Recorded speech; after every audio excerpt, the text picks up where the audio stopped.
All right, Hillel Mishama, Hillel and Shammai, they received from Shemaiah of Avital. Let's do the text and skip over the introduction.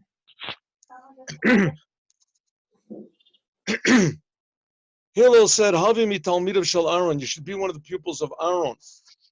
Okay, are you with me, everyone? Yes? Yes, you good. Should be the pupils of Aaron. What does he say? Oev Shalom, you should love peace. Rodev Shalom, pursue peace. Oev Esabrios, love the creations, Makar from the Torah, and make them come closer to Torah. The 32nd chapter of the Tanya, he learns from this example. It says you should, Oev Esabrios, you should love people, Jews, that the only good thing you can say about them is that God created them. They have no good qualifications. Aaron would love them also. They received from them from Shemaiah Babatalion. Hillel used to say like this, Havimi Talmidav Shel Aaron. Should we be one of the pupils of Aaron? We're doing the text.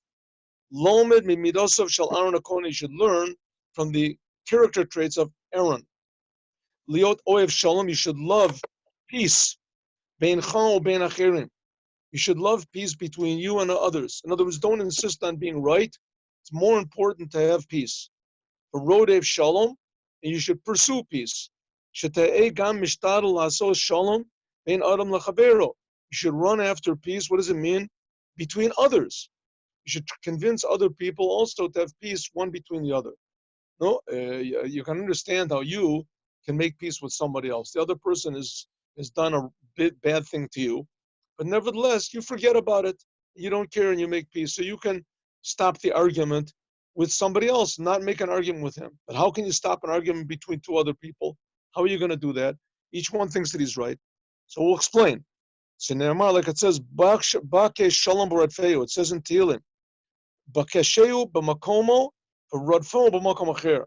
You should look for peace wherever you are, and you should run after it in other places. In other words, you should look for places where you can make peace. There's a Avos of Rav Nassan, there's a Pirkei Avos, it's called the Avos to Rav Nassan, and he says like this. What did Aaron used to do? What does it mean he used to run after peace? When he saw two people that were arguing one with the other, Aaron, he would wait until they separated. Each one went to his house. He would go to one of them, and he would say, maybe he would wait a couple of days, and he would go to this one of them and he would say, Beni, my friend, my son, did you see your friend what he says? He's going crazy and he's tearing his garments. And he's saying, oily, woe is to me. How can I even look at my friend in the eyes? Right? We have Shmerel and Beryl. Shmerel and Beryl have a big argument one with the other. They hate each other. Each one claims that the other one stole money from him. Each one claims the other one cheated him. Each one claims that the other one went against him. What are you supposed to do? He says, he goes to Shmerel and he says, you know Beryl? He says, yeah, of course I know Beryl. If I see him, I'll give him a punch in the nose.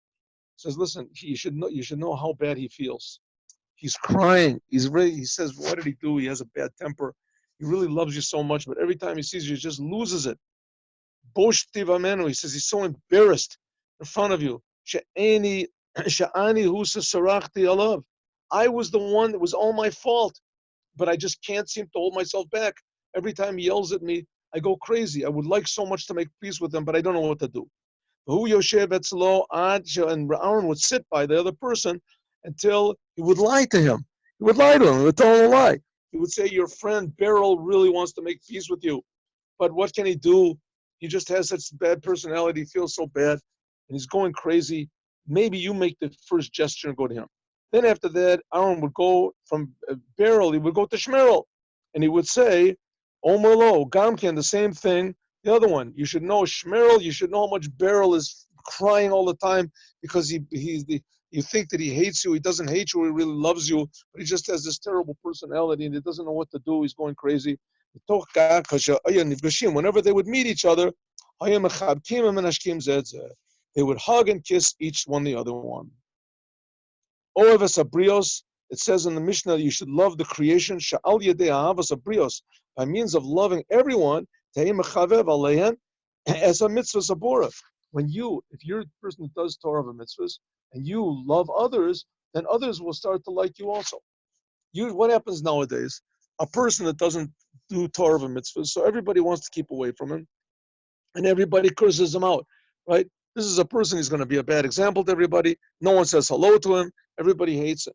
Says that's not the way a person should do. There was a lot of stories that I've heard, a lot of stories about people in a family where some of the people did Torah of mitzvahs and some of the people didn't. And those people that did Torah of mitzvahs were very, very friendly with the ones that didn't Torah of mitzvahs, even though that it was against their will. It would have been the easiest thing just to say, you don't want to do Torah of mitzvahs, so it's your problem. I don't want to deal with you. It's too much trouble. But nevertheless, they would make all sorts of efforts to makar of them to Torah. It's a thing you have to be a bit careful about. It's true. How close it says you have to makar of them, and not that they're makar of you. But what can you do? Also, the Rebbe always said a lot of times you have to makar of them to the Torah, and not to bring the Torah to them. In other words, not to bring the Torah down to their level, right? Tell them that they don't have to keep Shabbos. They don't know. You say, listen, Shabbos is Shabbos. You do what you want to. Well, what can I tell you? But the Shabbos is what God wants. You can't make halfway. You can't use a microphone on Shabbos. But God forbid if a person does use a microphone on Shabbos, it doesn't mean that you have to hate them. That's what it says. The karvim the Torah, you have to bring them to the Torah, just like Aaron did when he knew that a person she'ein toho kabaro, when a person that seems on the outside is doing the commandments, but he's not on the inside. Hayamaktim b'shalomo, he would say hello to him. Umar lochi b'yasir and show him friendship. Ad she'oto adam, until that person would be ashamed, and he would say, "Oily, elu hayayodeh, if I would know that Aaron thought that I am worthwhile of anything, and if Aaron would know what bad things I really do, lo yamadaber, he wouldn't talk to me." And because of that, that person would go back to be good. Zeh shalom Allah, that's what the prophet says. Shalom u'meisher halach iti b'rabim heshiv me'avon. That we walked in a way of peace and a way of honesty. I'm sorry, let me put this down. In a way of peace and honesty, and therefore a lot of people he brought back to do tshuva. I'm sorry I held it in my hands. Let's do Mishnah Yud Gimel. So what's the way of Aaron? Aaron was a person that he sought peace. He did not seek to make arguments. He did not seek to make trouble. He didn't have to, when somebody would make trouble with him, he wouldn't reply back. And when he would see two people that were arguing with one another, he would try to use his influence as much as possible to make them come together again. Yud Gimel. Hu haya omer. Who used to say Hillel. Nagad Shma Avad Shma. What does that mean? It's Aramaic. Well, Hillel came from Babylon, so it's not surprising he used Aramaic. Nagad Shma Avad Shma. What does it mean? Let's look in the explanation. Nagad, Hillel used to say, Nagad Shma. The word Nagad means to draw out. It means to try to make his name big. Kolomer, a rotzeh legadel shemo ba'olam, a person that wants to become famous. Kadei lizchot b'kavod rav, so that people will stand up for him and people will give him a lot of honor. Ovid shmei, he'll lose his name. Harehu mabed shemo, he'll destroy his whole reputation. Shekana lo mekavar, that he has. Any good things that he might be known for, is they'll lose it for that. Shehoil v'radav achri kavod, since you see that he's so much running after attention, she'enu roilo, that he doesn't deserve, is hareu ma'bed et kavodo shezachabo. He'll lose even the honor that people give him that he really does deserve. In other words, honor is not a bad thing. Honor is not a bad thing, that people give you honor if it's a thing that you deserve, that you deserve. Even though it's a thing that you should shun, it says it's one of the three things that puts a person out of the world. What is it puts it out of your world? Sometimes, listen, it can be good. Sometimes if you're an honorable person, you're important, is people will listen to what you have to say. But that's if you have what to say. So you can use your honor as a tool that people will pay attention to your ideas, and if they're doing something wrong, you go and you tell them in a nice way that they'll listen to you, which is not the case if it's just somebody from the street. They won't. That's why it says that the Kohen Gadol used to be the Kohen Gadol He used to be a person that would also be a judge for the people. It says they used to make him rich, because if he was rich, people would listen to him. Prophets, it says the Navim, prophets, they would make them rich, because if they weren't rich, no one would listen to them. No one listened to them anyway. If they were rich, there was more of a chance people would listen to them. So kavod is a good thing. But if a person makes kavod, that he gets honor, is important. If he makes that his goal, he wants to have his picture in the paper all the time, and he wants everybody to know his name. And if his name is not mentioned, he feels really bad. Well, that's not a good thing. That means he'll lose even the good qualities that he has. He'll lose it because of his insane selfishness. Let's back to Hillel. Hu Omer, Nagad Shema Avad Shema. If you want to make your name great, you'll lose your name. You just do what the right thing is. If fame and fortune comes to you, let God give it to you. It doesn't belong to you anyway, even if you do get it. But the lo mosif Yosef, and a person that doesn't add on, he will cease to be. Let's see, it's different explanations. Let's see what the Kehati says. The lo mosif, a person that does not add on. Umi she'eno mosif b'limudu b'Torah, a person that does not increase his learning Torah. Yosef, it will go away. Yasaf lahakiro, it says he'll stop. Stop, it says, mipiv ma shekavar lamad. He will, Yosef means, he translated yabed, he'll lose. Yichaleh, it'll go away, Yosef. V'chein omru, like it says in Avos, the Rab Nassan, this Pirkei Avos that we already quoted. Im shana adam mesechet achas. If a person learned one tractate or two or three, the eno mosif aleim, and he doesn't add on to them, he doesn't go and repeat them. So in the end, she mishacheach et rishoni, he'll forget what it was in the first ones. And some people say that's what it means. Yosef, he'll lose what he has. Other people say no. Yosef means Yosef alamov, that he'll die. If a person doesn't learn Torah properly, then he'll die. That's pretty severe.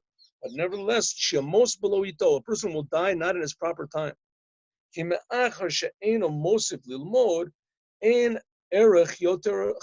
a person doesn't learn Torah, he hasn't got any merit to his life. Okay, no, we don't see people dying because of this, but we can say to ourselves, the reason that they don't die is because God is kind. So this should make them more appreciate the kindness of Hashem. And even we should say that even to ourselves, I'm really learning the Torah like I should. I learned Torah like Moshe Feinstein or like the Rebbe. Where's my learning of Torah compared to theirs? And I'm learning to the maximum ability. I use my time for learning Torah. No. So the fact that I'm still here and that it says this is God's mercy, that Hashem is so kind. They say that there was Itchy the Masmid. They say that before he was a Chassid, or before he became, I don't know if it was the same, because I think he was always a Chassid, but anyway, it was one of these Chassidim. They said that before he was a Chassid, he used to say to himself, I'm sitting and learning Torah all the time, day and night. How can God find a place for me in heaven? Right? But God is infinite, he'll find a place for me. So after he became a Chassid, he used to say, I'm sitting and learning Torah day and night, and I'm still a big egotist. How is it that the roof doesn't cave in on me? How does God keep me alive? But God is infinite. He can even bear somebody like me. The low yalif, and a person that does not add on, eno lomed, Torah yalif means to learn. Alef chachachma, alef chabina, to learn. She'eno lomed kalal, he doesn't learn Torah at all. Katalachayev, he is punishable by death. Kolomer, like we said before, since he doesn't learn Torah, as he hasn't got any merit to life. Okay, again, this is just coming to show us how great God's kindness is, and it's also coming to show us how important it is that we should try to get people to learn Torah.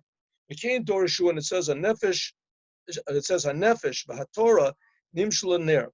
It says also in Vayikra Rabbah, your soul, our soul, is compared to a candle, and the Torah is compared to a candle or a lamp. Hanefesh, the soul, like it says, Ner Hashem Nishmat Adam. Like it says, the lamp of God is the soul of man. But the soul inside of us, that's God's lamp. He put it down here to shine up the world. The Torah is also a lamp, like it says, ki ner mitzvah v'Torah or. It says that the ner is the lamp is a mitzvah and the Torah is a light. God says, Neri biyarcha, my candle, in other words, the soul is in your hands. I put my candle, the soul is in your hands. You can do what you want to with your soul. Nercha, and your candle, I'm sorry. Yeah, I'm sorry. No. Neri biyarcha, my candle, the candle of God is what the Torah. The candle of God is the Torah and the commandments. Ner Hashem mitzvah, ner, what's this one second.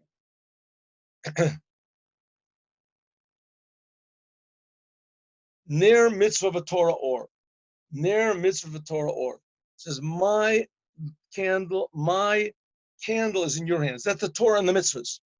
The nercha biyadi, and your candle, which is the soul, is in my hands. Who contains the soul? Where does our soul come from? Not from our mother and father. The soul comes from God. Neri biyarcha, this is the Torah. My candle, this is the Torah.